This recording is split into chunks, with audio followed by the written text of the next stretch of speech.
Ford Blue Cruise hands-free highway driving takes the work out of being behind the wheel, allowing you to relax and reconnect, while also staying in control.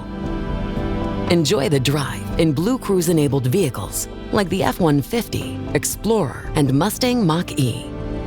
Available feature on equipped vehicles. Terms apply. Does not replace safe driving. See Ford.com/BlueCruise for more details. Welcome back to another edition of the Disney Dish Podcast with Jim Hill. It's me, Len Testa, and this is our show for the week of Schmersday, August 11th, 2025. On the show today, we dive into Disney's earnings call. Then a new Disney survey asks, do you know what sand is? And in our main segment, Jim continues the history of how Jack Sparrow and Captain Barbossa wound up in the Pirates of the Caribbean attractions. Let's get started by bringing in the man who says that arachnophobia is stupid and we should just let the spiders marry whoever they want. It's Mr. Jim Hill. Jim, how's it going? It is going well, Len, and interesting that you bring up arachnophobia. I of course, when I hear that term, I think of the Disney film from July of 1990. The movie, yeah. Very first film to be released by Disney under their then brand new label, Hollywood Pictures, which you might remember the title card of it was a sort of stylized version of the Sphinx, which also led to kind of a famous saying in Hollywood, given how terrible a lot of the movies were that came out under Hollywood Pictures, that if it's the Sphinx, it stinks. All right. Well, there you go. All right, then. I remember it also for the... wasn't that the thing where Steven Spielberg got really mad at Disney, and that's how we lost the Roger Rabbit sequel? That is true. That is true. Another interesting bit of trivia, though, associated with arachnophobia is some folks who saw this film may remember the Delbert McClintock character, the licensed exterminator that John Goodman played in the movie. Well, Goodman's character drove around in a van that had the name of his extermination company on the side of it, which was Bugs Be Gone. And I swear to God, Len, this is true. The Be Gone on the side of that vehicle was actually a tribute to my late co-host on Looking at Legalism, Brian Gahn. Really? Yep. He actually he started at Loyola Marymount University in the 80s, and then out of school, he then began doing work on a lot of films out in L.A., working below the line. But he worked on things like To Live and Die in L.A., Mannequin, Masters of the Universe. Yeah. There we go. Anyway, he befriended Christopher Buren Moore, who was the art director on Arachnophobia. And so when it came time to put a name on the side of Delbert's van, it's like, well, he's an exterminator, Bugs be gone, Brian Gone. And so that's how that name wound up on the side of the vehicle. I love it. That's a great bit of trivia, and he deserves his own IMDb entry just for that. There we go. All right. And speaking of acknowledgements, let's thank everyone who subscribes to the show over at patreon.com/JimHillMedia, including Brian White, Tyrone Alves, Nicholas Butt, Ashley Dalton, Nick Driss, and Justin Nishishuji. Jim, these are the Animal Kingdom cast members just back from an unauthorized transdimensional joyride.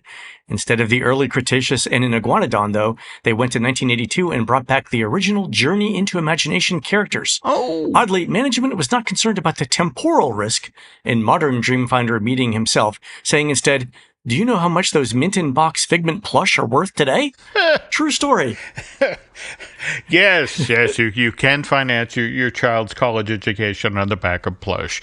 Just not Beanie Babies. I happened to see a mint one going for $1,500 on eBay yesterday. Yeah. $1,500 for a Figment plush. Can someone please tell Bruce Vaughn about this? Because that might speed along the Journey into the Imagination redo that weren't we supposed to... 1,500 American dollars. Yeah, it's been 8 years since we're supposed to get this, but I'm still hopeful. Okay. All right, on to the news. Folks, the Disney Dish News is sponsored by UnlockMagic.com from our friends at TVC Rental Store. Jim, touring plans tracks ticket prices from both Disney and authorized third-party wholesalers. And the site with the absolute best deals right now is UnlockedMagic.com. with savings up to hundreds of dollars versus buying them from Disney.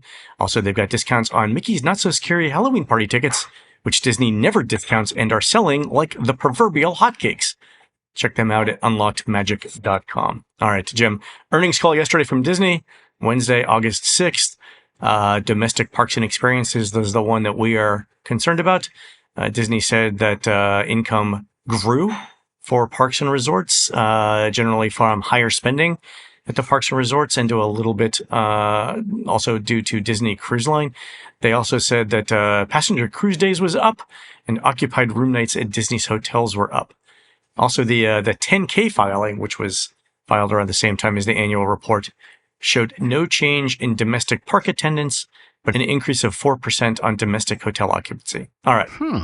So, Jim, a couple of things. On the last earnings call before this one, Disney CFO Hugh Johnston said that they were trending about 4% up on hotel bookings for this quarter. They came in right at that number. I do note, though, that since domestic attendance was flat, so if hotel occupancy was up but attendance was flat, does that mean that offsite attendance must have dropped? Gotta be, if we're working the math here. Right. Okay. And again, most of Disney's hotels in Orlando, right? So right, yeah, like 90% of them are in Orlando. So it could be that Walt Disney World attendance was up slightly and Disneyland attendance was down slightly. That's what I'm reading in these numbers, but Disney's not going to, or Disney hasn't broken that out yet specifically. The other interesting thing is Orange County tourism tax numbers were reported for June, and they were up 10% year over year to the highest June number on record. And the Orange County Tourist Tax Department said that it was specifically because of Epic Universe, which was good. Yeah, I was wondering about that and the corona effect that would have had on Disney property, but okay. Right. So if Disney hotel occupancy is up and offsite visitors are down, it could be that they're losing a little bit of traffic to Epic Universe, but not tons, like low single digits. Okay. The other interesting thing that I saw in the Orange County Tourist Tax report was that for months now, they've recorded a higher growth rate for short-term rentals like Airbnb than hotel rooms. And that's an interesting trend because Orlando's never been a top market for Airbnb, which you would think it would be like, top 5. Yeah. It's not, I don't think it's in the top 50. The Orlando parks, both Disney and Universal, have a super strong incentive to stay on site. So Airbnb would really be for people with more time than money, but it's a trend worth watching. That's my big thing there. Yeah. Okay. And for me, who actually loves getting away from the park and get out in the community, that's, are we seeing more Airbnb inventory as well, or? I haven't looked at inventory. That's an interesting question. I know somebody at Airbnb might be able to ask that question. Okay. All right, Jim, on to surveys. Our friend Joshua Albert sent in this Disney survey that asked why he didn't book a trip he was researching on Disney's website. And this one particular question caught my eye. It says, you mentioned that there were cost or affordability-related barriers preventing you from visiting. Below is a list of various components of a Central Florida Walt Disney World vacation. Please select the one trip component you feel presented the biggest barrier for you to visit. And first one is merchandise or souvenirs, which I don't think anyone's checking that. Second one is accommodations in the area, such as nightly hotel room rates, cost to rent a house or condo, theme park tickets, meals or dining, travel within the area, such as cabs, shuttle services, and tolls, entertainment, so area activities such as shows outside the theme parks, movies, and so on. Travel to Orlando, such as airfares, gas tolls, hotel stays needed along the way. And then none of these was really a barrier. And the thing that I thought was interesting there was that we've said before that adjusted for inflation, the cost of the average Disney meal and the average Disney Value Resort is about the same now as it was in 2018. But ticket prices have risen 25% after accounting for inflation since 2018. So it's one of the years in which Disney has strong pricing power. And if this survey question indicates that they don't really have the ability to increase prices beyond inflation for tickets, that's going to hurt parks revenue more than meals or hotels, I think. Oh, yeah. Because you can discount hotels. There's a ton of Priceline deals for September out there right now for Disney World. But tickets never get discounted, unless it's from our, sponsor unlockmagic.com, but Disney themselves never discounts the tickets. So if this is the case, that's going to be super interesting. Yeah. Wow. Okay. Let's keep an eye on that, because there's not a lot of room there to finesse if they decide that in fact is the issue. Well, that's the thing. I mean, they really can't discount tickets without compromising a lot of other things. So, yeah, we'll see what happens there. Okay. All right. Also, another survey from Laura Rhodes. The first question, and this is a Disney Cruise Line survey. First question of note. Imagine you're on a tropical island vacation. Please select sand from the options below. Beach, ocean, vacation, palm tree, sand. All right. Thank you guys for doing that. All right. Okay. And the most interesting part of the survey, the one that I went back and forth with Laura about, was a series of questions that started asking about your perception of potential promotions. So the question is this. Would like to learn more about your perception of potential promotions that might be available for you to use when booking a multi-day ocean cruise vacation with Disney Cruise Line. Please note that these promotions aren't real or may not be offered in the future, but we still value your thought process. All right. So there are about 10 different offers, and each of them have the same question. But I want to go through the offers, and then I'll go through the questions. The first one is a $250 onboard credit. The second one is save up to $1,250 on your cruise. The third one is a reduced $250 deposit instead of 20%, plus $250 onboard credit. Then there's things like 50% off your second passenger, and then various combinations of those things. Save up to 20%, plus a $250 onboard credit, and so on. The last one is free digital downloads and Wi-Fi. But the questions are this. Is it clear what this is offering? Oh, okay. Fair. Okay. Yep. Is it easy to apply to a future booking? Which means, if we offered this, do you think you could use it? The third one, is it appealing? And then my two favorite ones. How likely would you be to book a sailing within the next 12 months if this was the offer? And then, more importantly, how would it impact your cruise plans? Because here, Jim, Disney's giving up money somewhere, right? Either in the deposit or Disney's taking a risk, right? $250 deposit, there's a little risk that you don't book, right? Or it's discounts of, 25%, $1,000, $1,250, and so on, right? So the question is how would this impact your cruise plans? And the options are, I'd try a different ship. I'd upgrade to a higher stateroom category. I'd consider a longer itinerary. I would sail earlier than I intended. I'd add more people to my travel group. I'd bring in people from outside my household. I'd book additional staterooms, and I'd travel to a different destination. And I like those answers because they tell Disney basically, if I made this offer, I could make my money back. Either through upgrading to a higher stateroom category, right? So you're actually spending more money just getting it at a discount. A longer itinerary, as we all know, the longer you cruise, the more expensive it is. Sailing earlier than you intended means Disney gets their money sooner, right? Adding more people to the travel group, adding more people from outside your household, booking additional staterooms, all of that stuff is going to increase the overall cost, making a more expensive trip more affordable. So I really like those questions. Yeah. Yeah. I'll face it, though. If we look even a year, 2, 3 ahead with Disney Cruise Line, they're about to have a larger fleet, a more inventory. More capacity. They have to be that much more agile. I mean, they already have, one might argue, the most dedicated Disney fan base among travelers. But even so, with the number of ships that are joining the fleet and all that, they're going to have to step up their game. So yeah, this could be them planning ahead for that. I'm expecting most of these ships to do at least one stop in Port Canaveral. Okay. Even the ones going to, the ship going to Singapore. Like, I think it'll still stop, somewhere in Florida just to do an around the world tour or whatever. Oh, no, no doubt. All right, Jim, on to listener questions. Here's one from our friend John Gossett. He says, I remember someone telling me that the legend of Captain Jack Sparrow was intended to be a test bed for the projection technology used in Shanghai Disneyland's Pirates attraction, and that the Jack Sparrow effect was later used for the Ray effect in Rise of the Resistance. Was this true? I've actually reached out to friends at Imagineering to try to get a bit more info on this.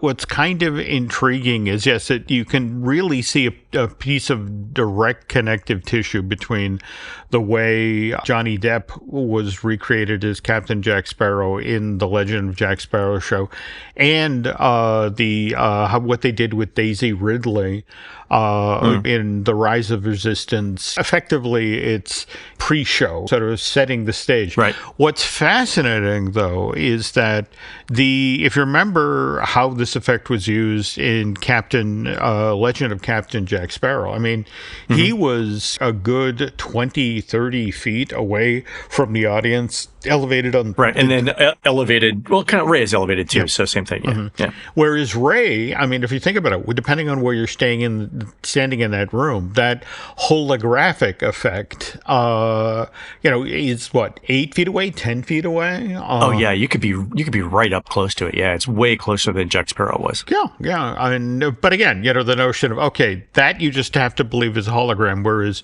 the other one is supposed to be Captain Jack. So let me do a little more digging and get back to John here. Oh, that's a good point, because the Ray image we know is a projection. It's a transmission, and we know from episode 4 what that's supposed to look like. There you go. Yeah, but Jack Sparrow was supposed to be there. Good point. Okay.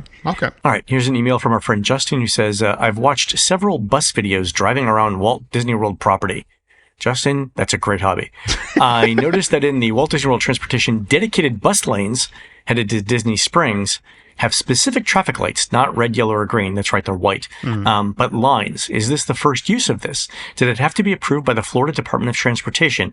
Or because it's on property, was Disney able to do this without any red tape?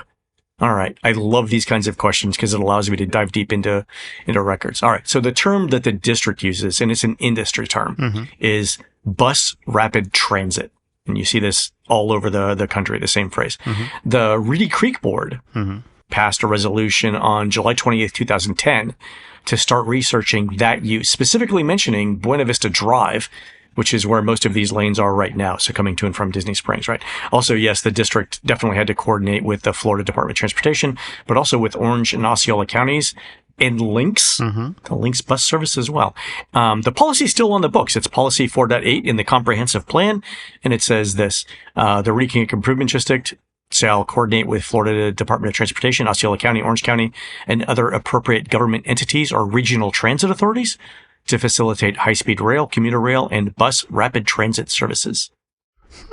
The other interesting thing I found out in this is that Lynx, which is sort of the Orange County or Orlando area bus service, is looking to use autonomous vehicles on these routes as well. And also Miami-Dade County is piloting some sort of program in that part of the state too, with buses and bus rapid transit services. So yeah, it's they did have to coordinate with Florida DOT, Justin, and there's plans for more. Interesting. Okay. Yeah, I really like that. All right. Last email's from Kevin Tully, who says, what's stopping Disney from just bringing back the original Journey into Imagination plussed up for the modern era? And Kevin, it's me. I have not lived a sufficiently virtuous life for God to grant me that wish. Paraphrasing Barney Frank there. Yeah, so it's me. It's all on me right there. It's my fault. I apologize. Okay. Well, now we know who to blame. Okay, cool. All right. All right, folks, we're going to take a quick commercial break. When we come back, Jim gives us the third installment of the story of how Disney added Jack Sparrow and Hector Barbossa to the Pirates of the Caribbean rides. We'll be right back.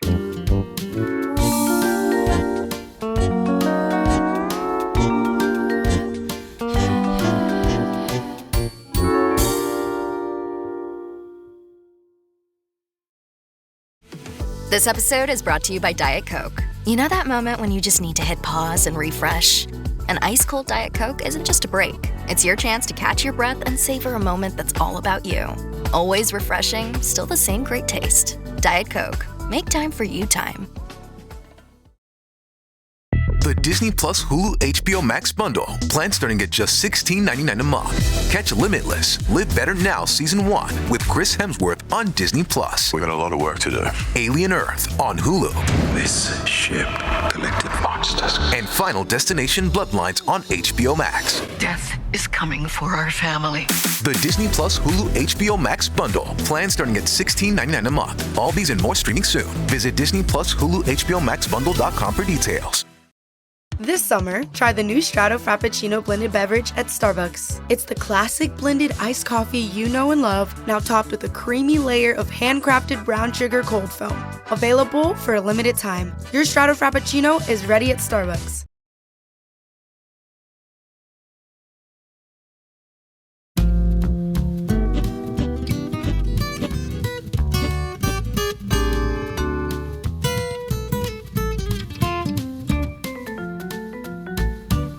And we're back. All right, Jim, I'm excited to learn that our 3-part series is now a 4-part series. Well, and some of that, honestly, is due to the fact just in the past week or so. In fact, I wanted to ask you, when is Chrissy planning on checking out Beak and the Barrel over at the Magic Kingdom? Because we just got a lot of information about what the menu is, what the beverages are. That's right. Opening day is the 29th, I believe. That's right. And then reservations start this coming Thursday. That they do. The 14th. The 14th. So, and I bring that up because in response to the earlier installments of the series, a lot of Disney Dish listeners seem to really be intrigued by that playtest for Pirates of the Caribbean themed dining experience. This is the thing they did the play test of it, Bon Famille Cafe. Yeah, I remember from the last episode. Yeah, and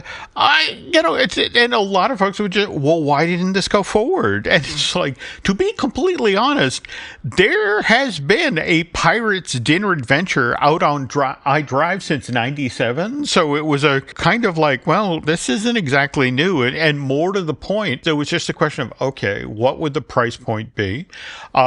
Also, right. I mean, and face it, folks who have gone to character dining experiences like Chef Mickey's at the Contemporary would have certain expectations about what. That's yeah. Then you factor in, look, it's a Pirates dining experience. There would have to be adult beverages, and this was the. There'd have to be rum. Yeah. This is before. Was the Magic Kingdom serving alcohol then? Well, no. This is the early 2000s, and we don't get our first restaurant in the Magic Kingdom to serve alcohol till, what is it, November of 2012, when they're doing the soft opening of Be Our Guest. Be Our Guest, yeah. And on the heels of that, we've since gotten 6 other eateries in the kingdom that serve spirits, beer, wine. What is it? Cinderella's Royal Table, Crystal Palace, Diamond Horseshoe, Liberty Tree Tavern, the Skipper Cantina, and Tony's Town Square. And so the Beak and the Barrel is going to be the 8th such eatery. And I guess what's kind of intriguing about this is because this Pirates-themed lounge is right across the street from the ride, where, remember, we see a lot of animatronic pirates being overserved, and consequently they burn a town down.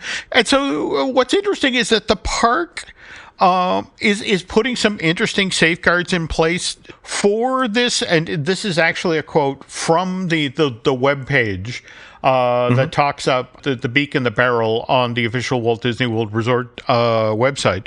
The Spirited Pirate Tavern, and first and foremost, in right there in Know Before You Go, they say there is a maximum of 2 drinks per guest.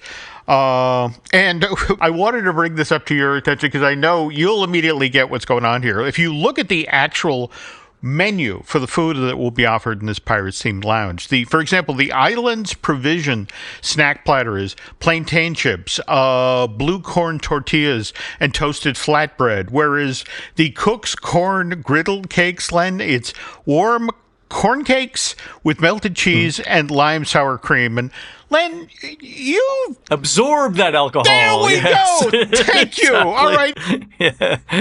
Short of deep frying sponges, I cannot think of a series of menu items that were designed to suck up your rum drink. And by the way, there's supposed to be singing and storytelling in this space. By the way, it's abetted by Rummy, the animatronic parrot that's supposed to be the official quartermaster. And so Disney's goal here is a fun atmosphere that's not too rowdy. And I did get a question from a Disney Dish listener to the effect of, can I expect to see Captain Jack Sparrow stop in as my family and I are checking out this new pirate-themed tavern? And I've made some inquiries, and the answer is no. And well, what they point out is, think about it. Tortuga Tavern, quick service, there in the Magic Kingdom, right across the street from Plaza del Sol Caribe Bazaar, the post-show gift shop the people find themselves in after they take the speed ramp up from Pirates.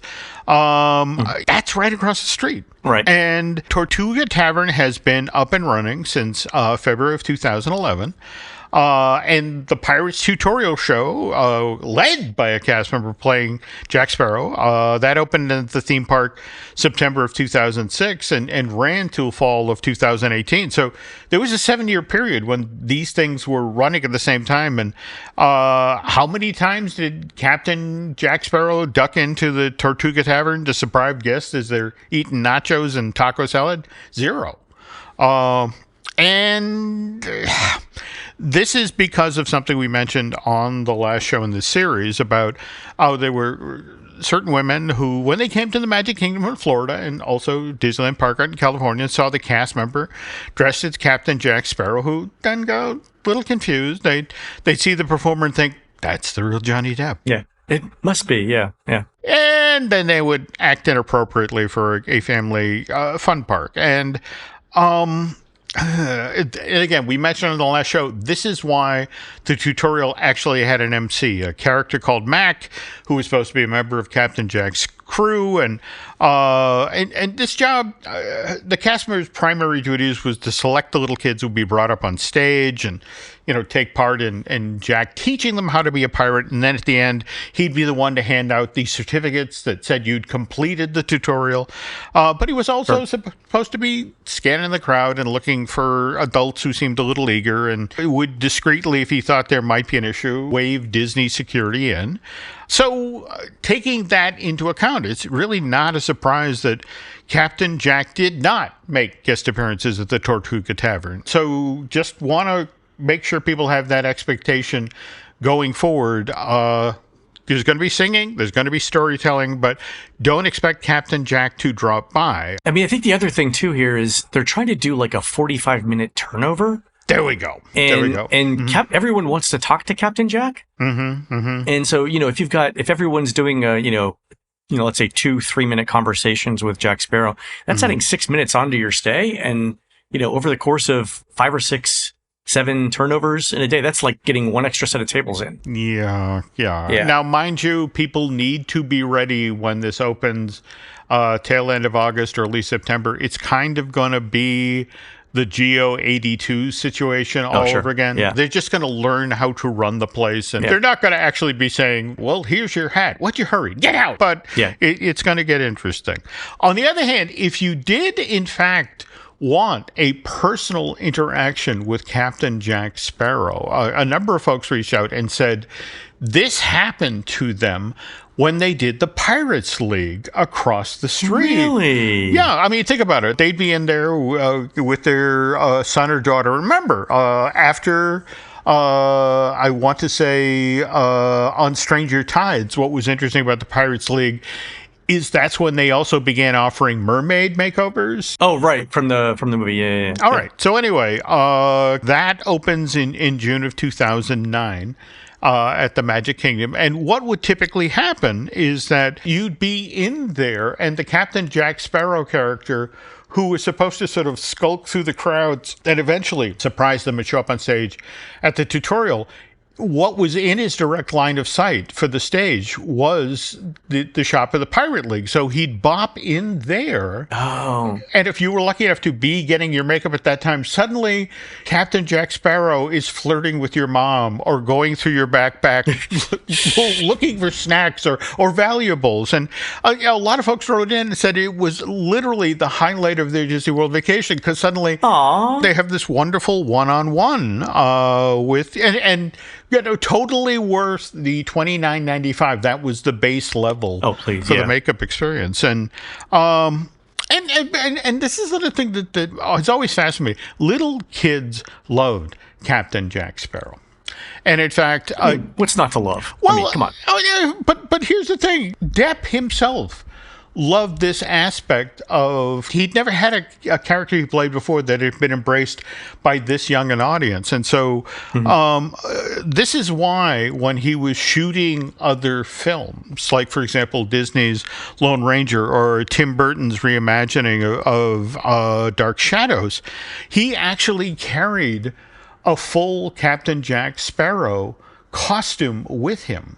And that on off days, what he would do is he would reach out to a children's hospital in the area of where they were shooting and just say, hey, I want to come by today. And the hospital's like, absolutely. And sure. He'd go to the hospital, he'd change into the outfit, and then they'd take him up to the kids' ward. And he would just wander from room to room. In fact, evidently what Depp especially liked to do is show up at lunchtime. And so the kids they'd be distracted, they'd be eating, and Captain Jack would come into the room and engage them in conversation, and they proceed to steal food off of their plate. And then it's like, it's a pirate. It's a pirate. No. If not pirate, why pirate shaped, right? I mean, so yeah. There we go. I love it.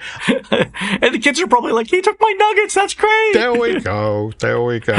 All right. So anyway, we'll continue on with Pirates in the Parks in a moment. But first, this.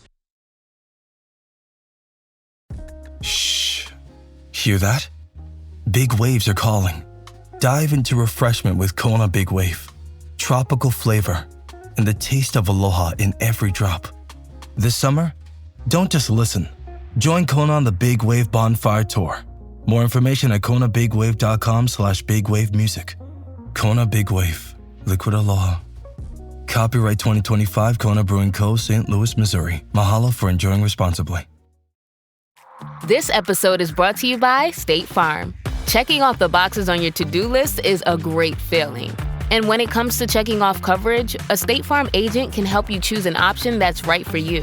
Whether you prefer talking in person, on the phone, or using the award-winning app, it's nice knowing you have help finding coverage that best fits your needs. Like a good neighbor, State Farm is there. Hey, it's Paris. You know I love sparkly things, right? Like stars. Duh. And thanks to Hilton and AutoCamp, I just slept under them.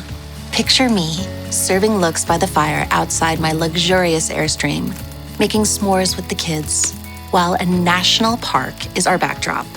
The great outdoors meets Hilton hospitality. That's hot. Explore all the new ways to stay at Hilton.com. Hilton for the stay. And we're back. Okay, again, we were just talking about the Captain Jack Sparrow Pirate tutorial and the Pirates League makeup experience, which, by the way, have been closed at the Magic Kingdom for a number of years now. And the Captain Jack Sparrow Pirate tutorial closed September of 2018. And I flat out been told by folks at Disney that this was largely because of the whole Johnny Depp Amber Heard situation, whereas Pirates League a little more different. It went down when the entire resort went down, June 12, 2020, due to COVID. And then when the Magic Kingdom finally reopened, mid-July of that same year, 2020, well, face it, Pirates League, very high touch experience at a time, middle of the pandemic. Remember, we were all trying to keep 6 feet of distance between us to prevent contagion. Well, Pirates League stayed closed and just never reopened. Now, what I find fascinating, Len, is, I mean, face it, Pirates League took its inspiration from Bippity Boppity Boutique, and the Magic Kingdom version of Bippity Boppity Boutique, it finally reopened in August of 2022. Right, but the one at Disney Springs never reopened. Likewise, the one at the Grand Flow. And why do you think that is? Well, I've actually been told, it was Magic Kingdom managers who just looked at the sales per square feet that the Magic Kingdom version of Bippity Boppity, and it's just like, we cannot afford not to reopen this. That's crazy money. We have to get this reopened. Not only that, but it requires a theme park ticket to get into the park to do that too. So Disney gets to double dip there on revenue. So whereas with Disney Springs, you don't. And another weird bend in the story, I heard from a lot of folks about Beak and Barrel and how excited they are that a Pirates-themed restaurant is going to be opening in that theme park, which again is a little intriguing because Tortuga Tavern has been up and running in that same park from February of 2011. And it's seasonal. Okay, that was my next question. Yeah. It also, it has a quick service menu. It's what, slaw dogs and the menu varies. It's usually something. So there's not a huge kitchen there, which is weird because it directly attaches to Pecos Bills.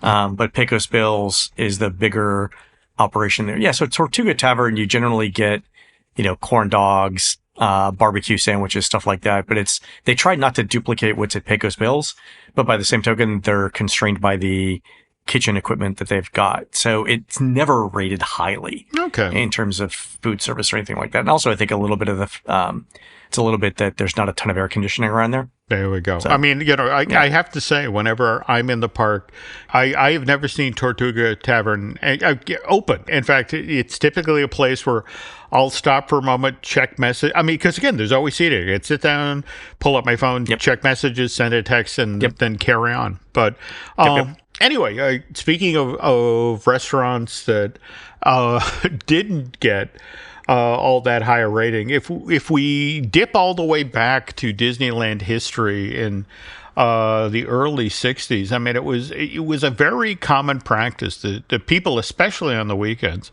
would start their morning early at Walt's Family Fun Park in early morning and do all the attractions. And by the tail end of the afternoon, people were walking out of the park, climbing into their car, driving in the car over to Buena Park, where they then had dinner at Mrs. Knott's Chicken Dinner Restaurant. And it kind of drove Walt crazy, but that's the thing. Yeah. Disneyland at that point had a horrible reputation in regard to food. And so to try to turn this around, Walt had the Red Wagon Inn, again, opening day restaurant sponsored by Swift. He had it shut down in 1964, gutted the thing, put a brand new kitchen and decor in, and it then opened in time for Disneyland's 10th anniversary as the Plaza Inn. And what was interesting is that Walt got, I guess the polite way is saying, this restaurant got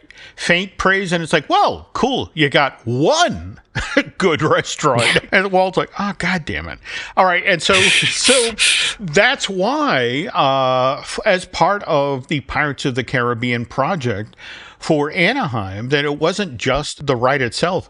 Walt was determined that, okay, we're going to get a second good restaurant going here.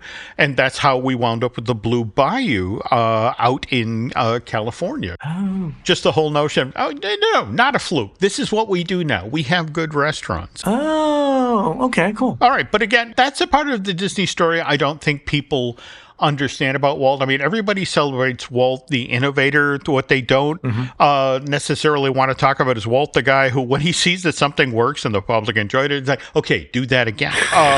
Case in point, when Disneyland when they opened Dumbo finally in August of 1955, after Disneyland Park had been open a month at that point, guests seemed to really like that. Walt actually reaches out to a company and buys a used spinner. It's like, okay, we need need another one. And that attraction, the Astrojets, gets installed in Tomorrowland that opens in March of 56. And in much the same way, Esmeralda, anybody who's ever been to the Penny Arcade in Main Street, USA, knows this fortune-telling automaton. You throw a couple of quarters in, you get a card. That was hugely popular with guests. So Walt's like, okay, sure, let's do another one of those. I'm still bitter that we got rid of the Penny Arcade in Walt Disney World, Jim. So yeah, I know. That's all right. I'll call my therapist when we're done here. Go ahead. We needed places to sell more T-shirts, Len. That's just the way it is. All right, you know. Yeah. I'm accepting of this. Go ahead. There we go. But on the heels of the success of Esmeralda, that's how we got Fortune Red, who for 60 years now, you shove a couple of quarters into that machine, and Fortune Red gives you a card telling you what lies ahead. And again, just bring up this idea that the parks reuse things that are already successful because of, well, you remember the Kim Possible World Showcase Adventure. Oh, yeah. It was fantastic. The sort of like a modern-day scavenger hunt around World Showcase, yeah. Yep. Debuts January. Very highly rated. Yeah, people loved it. Well, and that's the thing. The Magic Kingdom, the Kim Possible thing comes online in January of 2009, and they're like,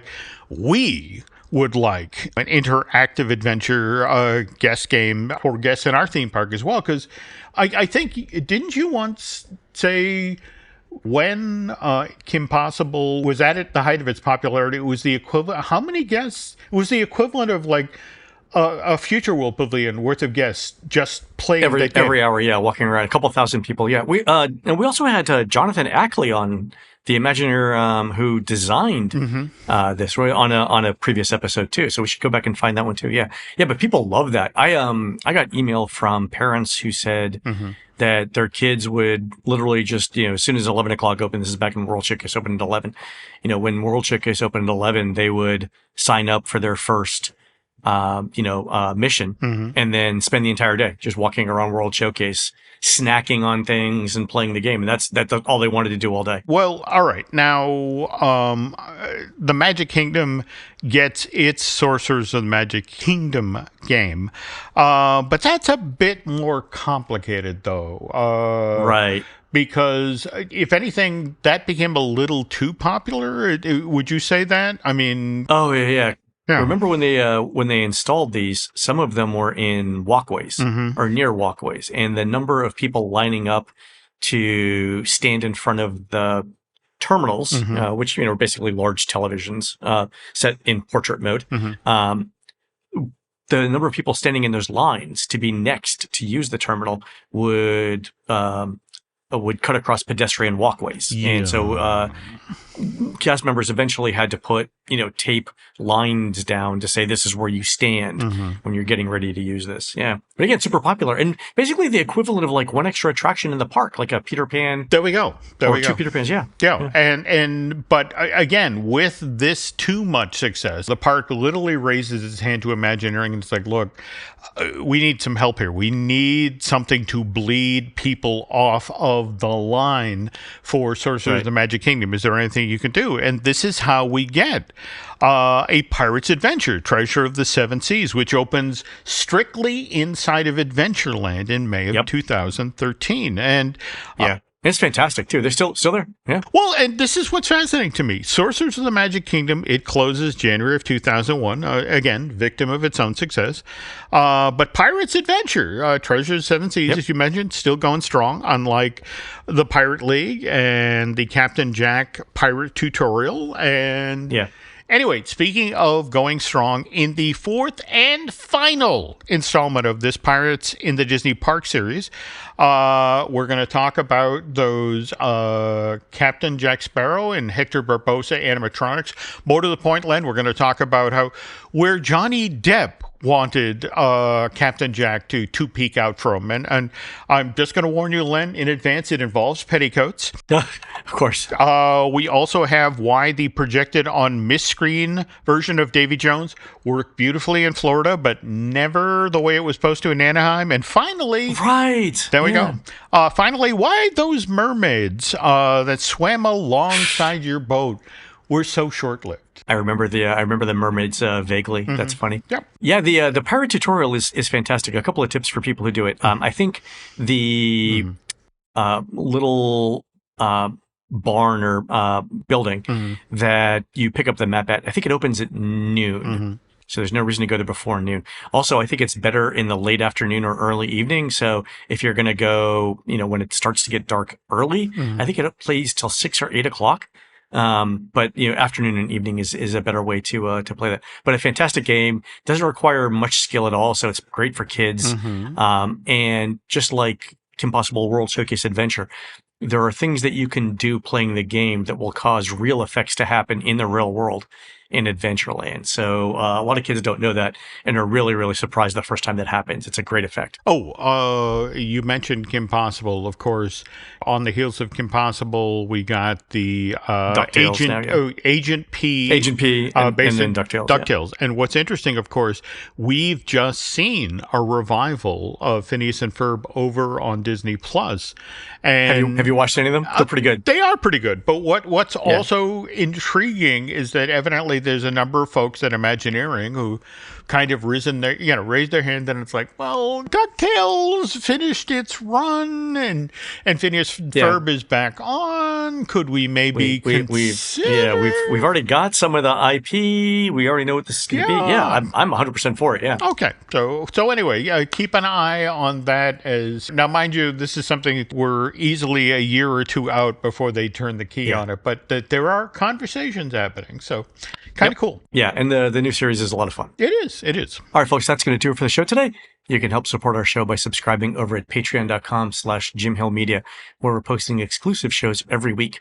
Our latest show is on the various incarnations of Test Track, and there's a link to the show in the show notes. On next week's show, we finish up our Pirates story, and you can find more of Jim at JimHillMedia.com and more of me, Len at TouringPlans.com. We're produced spectacularly by Eric Hersey and David Gray, who'll be teaching you the difference between infrared and thermal sensors at the 8th Annual Art Heist on Saturday, August 23rd, 2025. Jim, the great thing about publicizing crime in advance is that the police don't know if it's a single, double, or triple bluff. All right. At the historic Westerly Armory. That's on Railroad Avenue in beautiful downtown Westerly, Rhode Island. While Eric and David are doing that, remember, you didn't see Nothing or Nobody, and then go on to iTunes and rate our show and tell us what you'd like to hear next. For Jim, this is Len. We will see you on the next show.